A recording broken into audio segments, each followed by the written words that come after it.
My channel. मैं माया कराड़िया फिर एक नए वीडियो के साथ। आज हम बात करेंगे लैंगिक जनन के बारे में।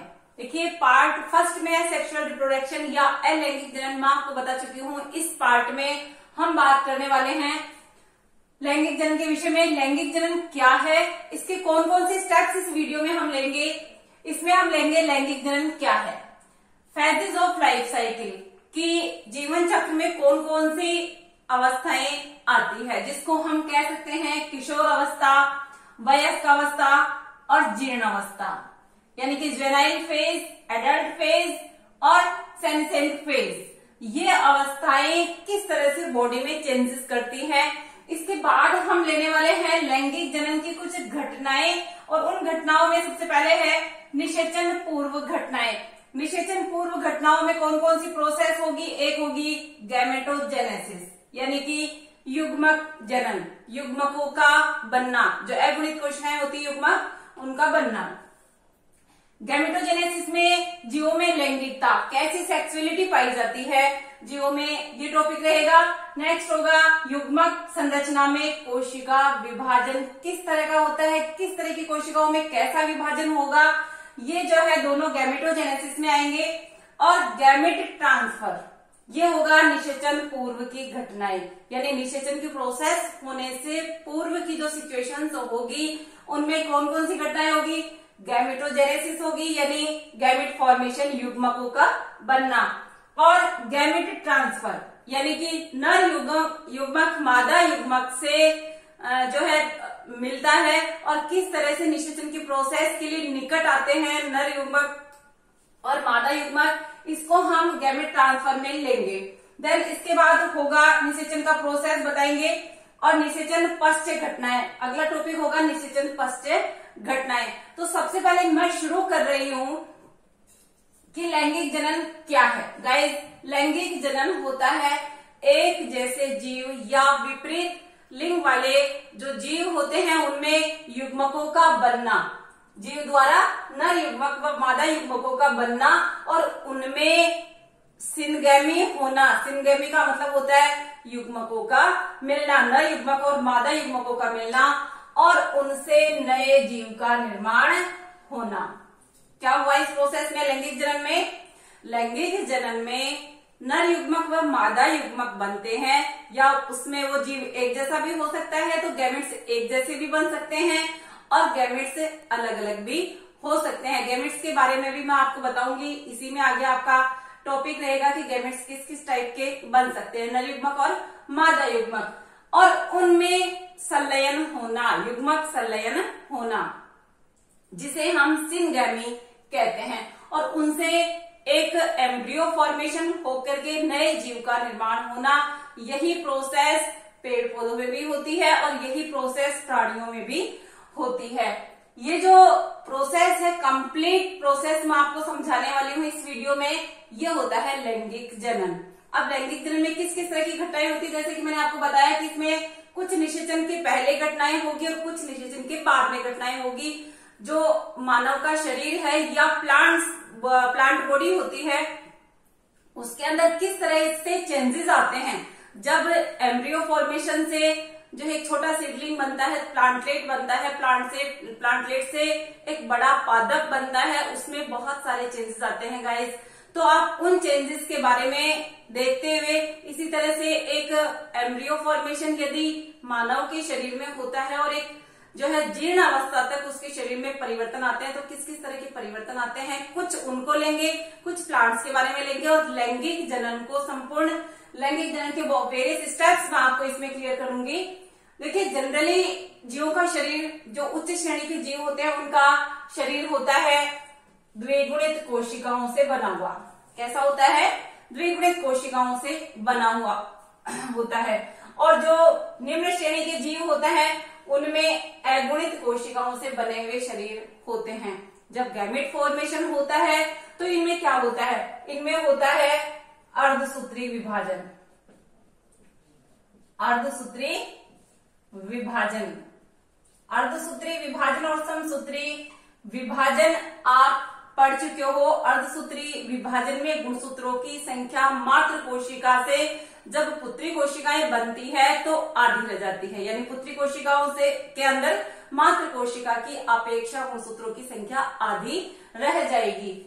और यदि अर्धसूत्री विभाजन की जगह समसूत्री विभाजन से युग्मक जनन हो, जैसा कि आपके लिए ये क्वेश्चन हो गया यहाँ पे कि क्या समसूत्री विभाजन से भी गैमेट्स बन सकते हैं, क्योंकि उच्च श्रेणी के जीवों में आपने सुना है, पढ़ा है कि उच्च श्रेणी के जीवों में अर्धसूत्री विभाजन द्वारा गैमेट फॉर्मेशन होता है, यानी कि युग्मक जनन होता है। लेकिन गाइस यहाँ पर देखिए कि यदि एक कोशिक जीव यदि n गुणसूत्र लिए हुए अगुणित अवस्था में है, उनका शरीर ऑटोमेटिक पहले से ही अगुणित अवस्था में है, तो इनमें क्या होगा, इनमें होगा समसूत्री कोशिका विभाजन और गैमेट्स इसी टाइप के बनेंगे। अगुणित यानी गैमेट क्या होता है, एक अगुणित कोशिका होती है गैमेट क्या होता है, यानी युग्मक क्या होता है, एक अगुणित कोशिका होती है।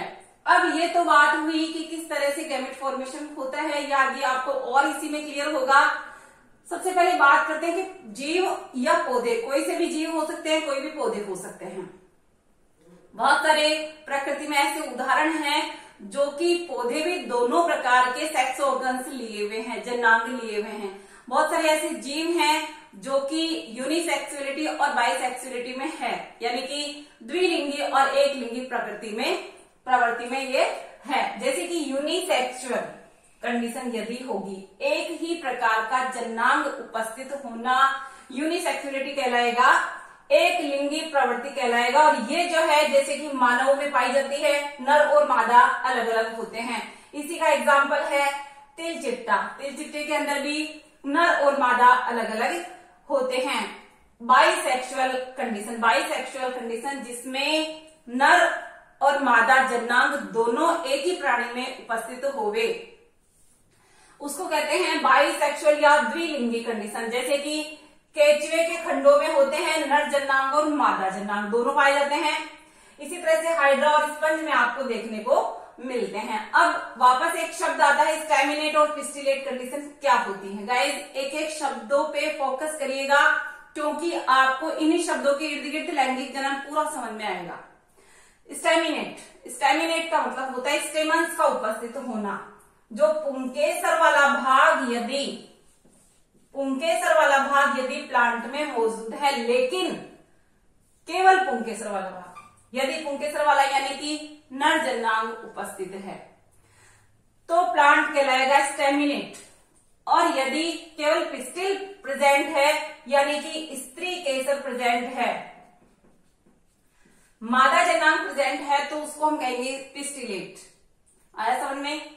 स्टैमिनेट और पिस्टिलेट किस तरह के प्लांट्स हुए जिसमें स्टेमन्स उपस्थित है, जिसमें केवल जायांग उपस्थित है, एक एक ऑर्गन्स यहाँ उपस्थित है। कुछ एग्जांपल्स हम यहाँ ले रहे हैं, जैसे कि कुकुरबिटा और नारियल। ये कैसे होते हैं, उभय लिंगाश्रयी, दोनों तरह के जनांग इनमें उपस्थित होते हैं। कई प्लांट्स ऐसे होते हैं गाइस जिसमें एक प्लांट में नर जनांग और मादा जनांग अलग अलग फ्लावर्स में उपस्थित होता है। कुकुरबिटा और नारियल उभय लिंगाश्रयी प्लांट होते हैं। पपीता और खजूर ये कैसे हैं, एक लिंगाश्रयी प्लांट। कैसे हैं ये, एक लिंगाश्रयी। आप एक एक बातों को यहाँ ध्यान से सुनिएगा, इन घटनाओं को पूरा मैं आपको समझाने वाली हूँ, आप इनको नोट कर लीजिए। जस्ट आगे इसको वापस से आगे हम लेते हैं।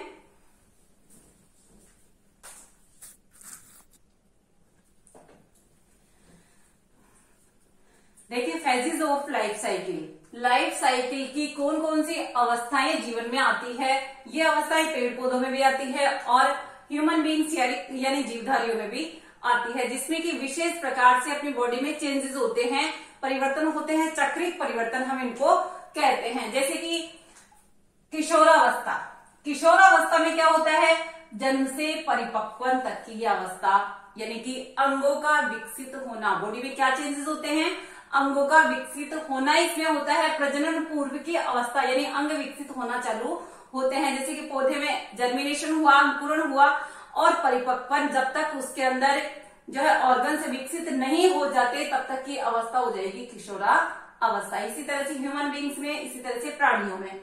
इसके बाद एडल्ट फेज, ये रिप्रोडक्टिव फेज भी मानी जाती है, यानी कि रिप्रोडक्टिव ऑर्गन्स इस अवस्था तक बन चुके होते हैं। पौधों में कैसे पता लगाया जाता है? पौधों में पुष्पन से पता लगता है। पौधों में पुष्प बनना चालू होते हैं। कई ऐसे जो है पुष्प होते हैं, प्लांट्स होते हैं जिनके अंदर पुष्प आते हैं वर्ष भर।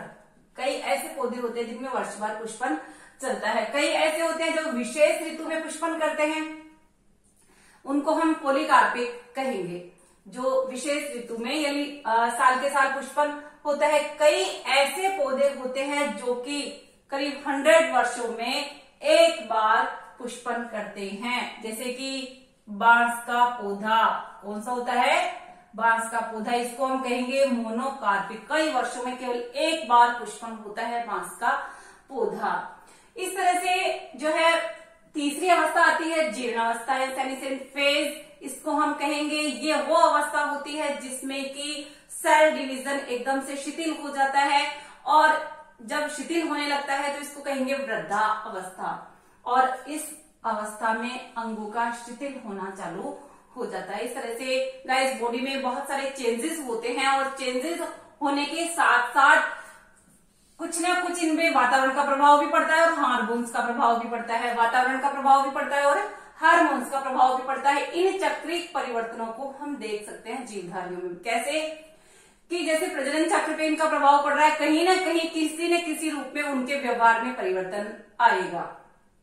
मौसम का ये प्रभाव जो है प्रजनन की क्रिया पे पड़ता है, और प्रजनन प्रभावित होता है तो ऐसे जीव मौसमी प्रजनक होते हैं जो कि मौसम के अनुकूल अपना जो है प्रजनन की क्रिया पर प्रभाव दिखाते हैं। मौसमी प्रजनक विशेष ऋतु में वो प्रजनन की क्रिया संपन्न करते हैं। और कई ऐसे स्तनधारी हैं जो कि सतत प्रजनक होते हैं, ऋतु का उनपे विशेष प्रभाव नहीं पड़ता। इनके एग्जाम्पल्स हम ले सकते हैं, जैसे कि non primates. Non primates example है हिरन, चीता, भेड़ एक्सेट्रा। इनमें ऑस्ट्रल साइकिल चलता है जिसको हम कहते हैं मध्य चक्र। ये मौसम का प्रभाव ही होता है। इनकी बॉडी में कुछ व्यवहारगत परिवर्तन होते हैं और उनको हम मध्य चक्र कहते हैं। ऐसे प्राइमेट्स जो प्राणी होते हैं उनमें मेंस्ट्रुअल साइकिल चलता है, जैसे कि अधिकांश स्तनधारी। इस तरह से मौसम का बहुत प्रभाव पड़ता है। अब हम इसमें लेने वाले हैं कि लैंगिक जनन में जो दो घटनाएं होती है, युग्मक जनन की, युग्मक ट्रांसफर की, निषेचन की, और ये निषेचन के पूर्व की घटनाएं हैं, निषेचन की बाद वाली घटनाएं। इस तरह से लैंगिक जनन को हम क्लियर करने वाले हैं। आप एक लाइन पे फोकस करिएगा, आप इसको नोट डाउन कर लीजिए ताकि आगे हम बताएं।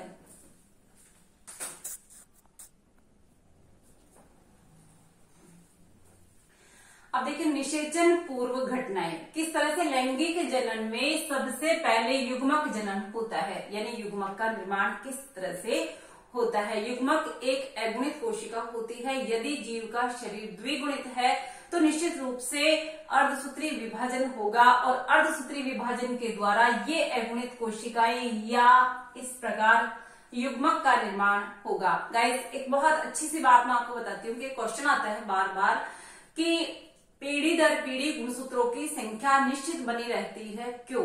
गुणसूत्रों की संख्या में परिवर्तन क्यों नहीं होता?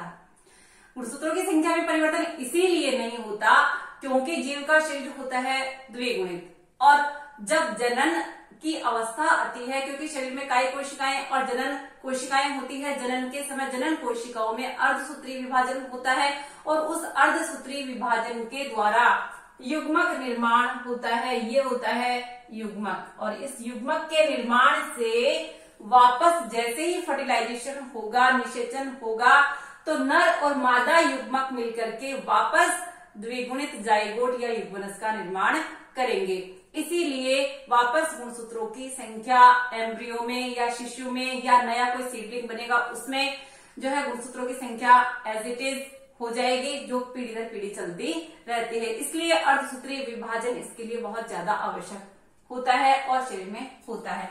अब देखिए बनने वाले गैमेट्स किस तरह से होते हैं, किस तरह के हो सकते हैं, कैसे जो है उच्च श्रेणी के जीवों में और निम्न श्रेणी के जीवों में इस तरह के गैमेट्स देखते हैं। आइसोगैमेट्स या समयुग्मक शैवालों में बनते हैं ये, और ये संरचना में समान होते हैं। संरचना और व्यवहार दोनों में समान होते हैं। समयुग्मक एक जैसे युग्मक यानी कि नर और मादा युग्मक बिल्कुल सेम प्रकार का बनेगा। असमयुग्मक कंडीशन में क्या होगा, ये व्यवहार में भिन्न होगा और संरचना में समान होगा। कैसे होगा, संरचना में समान। ये होते हैं एनाइसोगैमेट्स। और हेटेरोगैमेट्स होते हैं जो संरचना और व्यवहार दोनों में चेंज हो, बिल्कुल अलग हो। जैसे कि ह्यूमन बींग्स में आप देखते हो शुक्राणु और अंडाणु दोनों की स्ट्रक्चर भी अलग है, दोनों की संरचना भी अलग है और इनका व्यवहार भी अलग है। तो ये होते हैं हेटेरोगैमेट्स। ये हुई युग्मक जनन की प्रोसेस। देन इसके बाद युग्मक संरचना के दौरान कोशिका विभाजन किस किस तरह से होंगे। तो गाइस वापस वही बात आ रही है कि यदि जीव का शरीर 2n है, द्विगुणित अवस्था में है, जैसा कि टेरिडोफाइट्स, जिम्नोस्पर्म और एंजियोस्पर्म में होता है, तो इनमें गैमेट फॉर्मेशन होगा अर्धसूत्री कोशिका विभाजन से। अर्धसूत्री कोशिका विभाजन से। लेकिन यदि जीव अगुणित अवस्था में है, जैसे कि मोनेरा, शैवाल, कवक और ब्रायोफाइट्स, ये ऑलरेडी अगुणित अवस्था में है, तो बनने वाले गैमेट्स भी अगुणित होंगे और यहां पर होगा समसूत्री कोशिका विभाजन। आया समझ में? इस तरह से एक सेट होता है युग्मक में जो है गुणसूत्रों का, और ये होते हैं अगुणित अवस्था में। तो गाइस आप इसको नोट कर लीजिए। निषेचन पूर्व की घटना है युग्मक जनन। अब मैं आपको गैमेट ट्रांसफर समझा रही हूँ, उससे पहले आप ये नोट कर लें ताकि गैमेट ट्रांसफर समझाएं।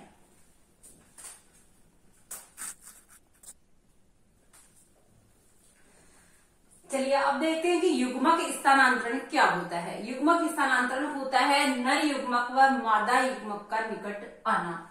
किस तरह से नर युग्मक और मादा युग्मक निकट आते हैं? देखिए एक फ्लावर की स्ट्रक्चर मैं आपके सामने यहाँ पर बता रही हूँ कि इसमें जो पोलन ग्रेन्स है, जो कि ये जो पुंकेसर वाला भाग है इसमें पोलन ग्रेन्स बन रहे हैं, और ये जो स्त्री केसर वाला बीच का पार्ट है इसका, इसमें मादा युग्मक है। अब देखिए ये जो नर युग्मक है ये एक ही पौधे में भी हो सकता है और अलग अलग पौधों में भी हो सकता है, कि सेल्फ पोलिनेशन भी हो सकता है और क्रॉस पोलिनेशन भी हो सकता है। ये जो पोलन ग्रेन है जो कि पुंकेसर में बनेगा, पराग कोश में एंथर के अंदर जो परागकण बनेगा, वो परागकण किसी माध्यम के द्वारा वर्तिकाग्र पर जाएगा। तो ये तो जो परागकण है ये तो हो गया नर युग्मक, और जो मादा युग्मक है वो यहाँ पर इस फीमेल पार्ट में यहाँ पर मौजूद रहता है। अब देखिए जाता कैसे है नर युग्मक, ये किसी माध्यम के द्वारा किसी भी प्रकार से इस वर्तिकाग्र तक पहुंचेगा, और इस वर्तिकाग्र पर पहुंचने के बाद ये वर्तिकाग्र कौन सी कंडीशन में होगी? रिसेप्टिव कंडीशन में होगी, यानी कि इस पोलन ग्रेन को या नर युग्मक को अपने ऊपर यहाँ पर चिपका लेती है। अब देखिए जैसे ही ये नर युग्मक यहाँ पर पोलन ग्रेन यहाँ आएगा, इसकी जो कोशिका है उससे पोलन ट्यूब यहाँ निकलेगी और यहाँ तक ये पोलन ट्यूब आएगी। पोलन ट्यूब जो है यहाँ पर नर युग्मक को लेके आ रही है। किसको लेके आ रही है? यहाँ पर नर युग्मक को लेकर के पोलन ट्यूब आ रही है। इसकी कायिक कोशिका, ये जो पोलन ग्रेन है ये दो कोशिकाओं में विभाजित हो जाता है और यहाँ से पोलन ट्यूब बनती है इसकी, और ये पोलन ट्यूब आगे तक जाती है जिससे कि यहाँ पर नर युग्मक आता है और यहाँ पर ये मादा युग्मक से जो है संलयन करेगा और फर्टिलाइजेशन की क्रिया पूरी करेगा। इस तरह से निषेचन की क्रिया गाइस संपन्न होती है, और ये होता है लैंगिक जनन, जिसमें नर और मादा युग्मक मिलकर के जाइगोट का फॉर्मेशन करते हैं। देखिए अब नर युग्मक व मादा युग्मक का निकट आना, ये होता है युग्मक स्थानांतरण। उसके लिए कई बार स्थितियां अलग अलग बनती है कि कई बार क्या होता है कि नर युग्मक और मादा युग्मक दोनों मोटाइल कंडीशन में भी होते हैं, जैसा कि निम्न श्रेणी के जीवों में होता है। लेकिन कई ऐसे जीव है उच्च श्रेणी के जिसमें कि नर युग्मक मोटाइल कंडीशन में होता है और मादा युग्मक नॉन मोटाइल कंडीशन में होता है। ये नर युग्मक इस मादा युग्मक के पास आता है। शैवाल और कवकों में तो दोनों ही मोटाइल कंडीशन में होते हैं। माध्यम इनके लिए कोई सा भी हो सकता है, जलवायु, कीट, किसी भी तरह के माध्यम के द्वारा, इसीलिए सेल्फ पोलिनेशन और क्रॉस पोलिनेशन होता है। सेल्फ और क्रॉस पोलिनेशन मैं आपको पहले वीडियोस में बता चुकी हूँ किस तरह से एक पुष्प के अंदर नर युग्मक मादा युग्मक से संलयित होता है, और इस कंडीशन में सेल्फ पोलिनेशन जैसा कि मटर के पौधे में होता है। और कई बार इनके परिपक्वन का समय अलग अलग होता है, तो इनमें क्रॉस पोलिनेशन विभिन्न माध्यम के द्वारा होता है। माध्यम कौन कौन से हो सकते हैं, जल, वायु, कीट, कोई सा भी हो सकता है माध्यम। इस आधार पर स्वपरागण और परपरागण होता है। अब आते हैं हम अगली प्रोसेस में, लैंगिक जनन में निषेचन की प्रोसेस क्या होती है। निषेचन की प्रक्रिया होती है जिसमें नर युग्मक और मादा युग्मक एन अगुणित अवस्था में मिलते हैं, युग्मक संलयन करते हैं और जाइगोट का फॉर्मेशन करते हैं। जाइगोट के फॉर्मेशन के बाद क्लीवेज होता है यानी विदलन होता है, और ऑर्गेनोजेनेसिस होता है और नया जीव का फॉर्मेशन होता है। गाइस, इस तरह से फर्टिलाइजेशन की क्रिया संपन्न होती है, निषेचन की प्रक्रिया पूरी होती है। अब ये निषेचन विभिन्न जीवों में कई प्रकार का होता है। आंतरिक निषेचन भी हो सकता है और बाह्य निषेचन भी हो सकता है। आंतरिक निषेचन उच्च श्रेणी के जीवों में होता है, जैसे कि स्तनधारियों में, सरीसृप वर्ग में, टेरिडोफाइट्स में, जिम्नोस्पर्म में, एंजियोस्पर्म में, इनमें आंतरिक निषेचन पाया जाता है। मादा के शरीर के अंदर ये निषेचन की प्रक्रिया पूरी होती है। बाह्य निषेचन में क्या होता है कि बहुत अधिक संख्या में गैमेट्स छोड़ दिए जाते हैं माध्यम में, जैसा कि उभयचर शैवालों में होता है, और मादा शरीर के बाहर निषेचन संपन्न होता है। इस तरह से आंतरिक और बाह्य निषेचन संपन्न होता है। तो आप इसको नोट डाउन कर ले ताकि और आगे की प्रोसेस में क्लियर करूं।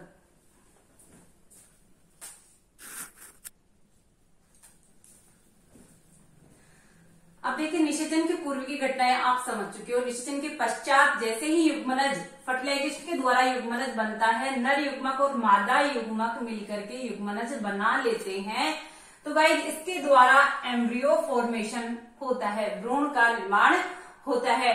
अब इनमें भी भ्रूण का निर्माण होने के बाद कई तरह की स्टेजेस देखी जाती है, जैसे कि कवक और शैवाल होते हैं।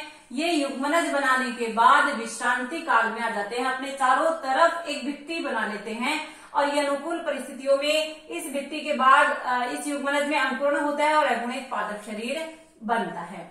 ये होता है कवक और शैवालों में। पुष्पीय पौधे, जो पुष्पीय पादप हैं, उनमें 2n कंडीशन में युग्मनज बनने के बाद द्विगुणित पौधा इससे बनता है, और ये इसकी स्टेज कहलाती है डिप्लोबायोन्टिक। द्विगुणित पौधे का निर्माण हुआ, युग्मकों के द्वारा युग्मक संलयन हुआ, द्विगुणित पौधा इससे बना और डिप्लोबायोन्टिक कंडीशन इनकी कहलाई।